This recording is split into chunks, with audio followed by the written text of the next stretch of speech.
Hello friend, हे बघा आपली आता येल्लो बटाट्याची भाजी झालेली आहे.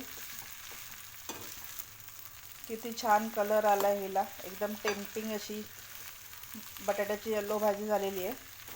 येल्लो भाजी म्हटलं की लगेच आपल्यासमोर गरमागरम पुऱ्या आणि श्रीखंड असं येतं. तर मी आज तसाच बेत केलेला आहे, पुरी श्रीखंड आणि येल्लो भाजी बटाट्याची.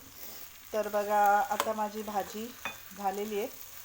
आता मी वरून कोथिंबीर घालते आणि इकडे बघा मी गरमागरम पुऱ्याही तयार करून घेतलेल्या आहेत. आता पुरी भाजी आणि श्रीखंड असा आजचा बेत आहे.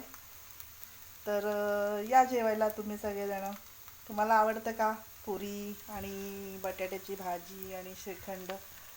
आणि मला तर वाटतं की सगळ्यांनाच आवडत असेल, लहान मुलांपासून तर मोठ्यांपर्यंत सगळ्यांच्याच आवडीचा हा मेनू आहे. तर तुम्हाला आवडत असेल तर या जेवायला. थँक्यू.